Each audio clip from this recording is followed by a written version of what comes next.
Nederland. Een schitterend land. Het land van onze voorouders. Het land. This is the election campaign video of the far-right Dutch Freedom Party. Ons enige vaderland. Unsurprisingly, they believe in freedom, independence and the future. Van onze onafhankelijkheid. On Brexit, they say the British did it, and the Americans did it too. Mark Rutte. Here's the party's leader and sole member, Geert Wilders. Aan het eind van deze eeuw. The map, borrowed perhaps from Dad's army, suggests that by the end of the century there will be 4 billion Africans, and many will make a beeline for the Netherlands. Wilders links refugees, especially Muslim ones, with terror attacks. Go and vote, he concludes, and make the Netherlands ours again. Dank u wel.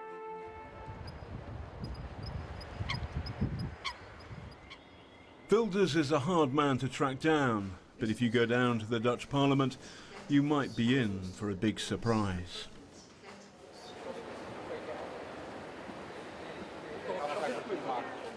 We're on Wilders' watch. The great man's got to come down those stairs, through here, into the chamber, and that's our one chance to have a natter with him. Mr. Wilders, from BBC Newsnight. Are you going to do to Holland what Mr. Trump is doing to America? Well, you know, I am no Mr. Trump. I'm my own man and my own party in my own country. But indeed, there is what I call a patriotic spring going on. We saw the beginning of it with Brexit, that even though the political elite was making sure that the people were afraid to vote in favor of leaving the European Union. And the people did, in the majority. We saw in the United States that despite all the rhetoric of the elite, Mr. Trump won the election. I hope I can repeat the same thing, because once again, the people want to be in charge again. It's not only America first, it's also Holland first, and that's what I try to accomplish. Some people say that you're a bit of a fascist, though. Some people say that. Well, don't listen to those people. Some of them, but it's totally untrue. Wilders' hostility to Islam has led to death threats, so he's guarded by the police around the clock.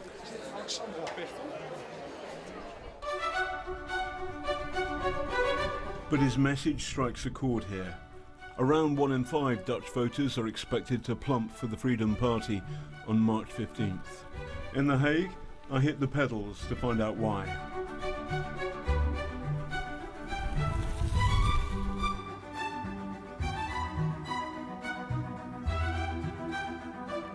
The Valentine's Day tat was out, but love was in short supply.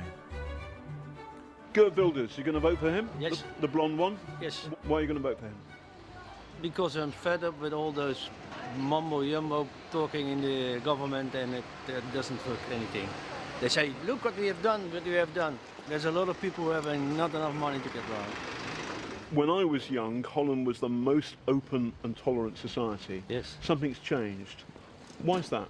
Because we have a small country, and then there's an explosion of people. Too many children, too many people who, yeah, they have to help him, but it's full.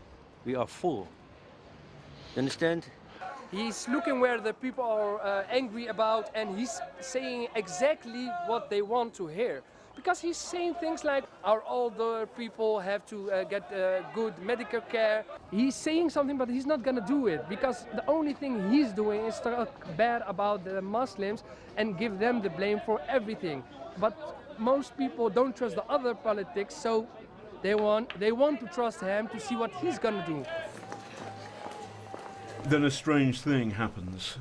Wilders must have liked my robust approach, as I get a phone call inviting me for a formal interview. Hello. Geert Wilders, when did you last go for a walk on your own? On my own? Well, that's something like, 12, 13 years ago. All on my own, drive a car, go do some shopping, or empty my own mailbox at home. Being at my own home is more than 12 years ago, unfortunately. I'm on the death list from Well, Al-Qaeda, Taliban, many of that kind of organizations. What's the biggest cause by terror of the loss of Dutch lives in the last few years? Well, we were lucky to not have the kind of attacks that, for instance, Germany, Belgium, France, even the United Kingdom with the London attacks had. I was thinking about MH17. Sorry, I was thinking about MH17. MH17, yes. 193 Dutch people die. Yes. They're entirely innocent. In a civilian airliner. That's true. Shot down. Sure. And the prime suspect is Putin's Russia. Well, we have to see about that. I'm sure it has to be cleared, and I would not bet that Russia had nothing to do with that, but still, let's wait for the prosecutor who is working on it now to handle. But you could be right. I'm not ignoring that. The Russians Russians say it's the Ukrainians. Either way, 193 people die. They're Dutch, and it has got nothing whatsoever to do with Muslims. Very true. And we have to see and wait. No, because I don't know. Because there are other dangers in the world, aren't there? There's North Korea, there's Putin's Russia, and there are Islamist extremists, Islamist fascists. Fortunately, so aren't you a bit obsessed with just one element of the spectrum here, which is the Muslim spectrum, while ignoring perhaps Russian fascism? I tell you, the more that we import Islam, and I'm not talking about all the people. I'm not saying once again that all the people are extremist people, but the ideology and freedom are incompatible. So we are facing an existential problem here. If we allow to open our borders, if we allow to ignore the problems that we are facing today, let alone later in the century with the demographic situation in Africa, we will cease to exist. Our values, our identity will not be taken away by the European Union only, but by the Islamization of our society. And that does not work. And I want it to be stopped. Point. So Trump has pushed America first. Yes. You have Netherlands first, America first, Germany first, yes. Russia first. Don't we go back to 1939? No, I don't think so. I think that is a fear that some politicians put into our heads, but they forget telling us that we made a kind of other totalitarian organization dominant, which is called the European Union. I just had... The European Union is totalitarian? It's totally totalitarian. You speak your mind in China and in Russia, you may end up dead. Not in Brussels, not in Strasbourg. I'm not saying it's totalitarian to all the citizens of the European Union, but it's totalitarian towards the member states. You believe in the politics of identity, don't you? Who doesn't? Well, I suppose the people who believe in liberal democracy, the idea that everybody is equal under the law. It's a different way of looking at the world. People are equal. Ideologies, values are not equal. Religions are not equal.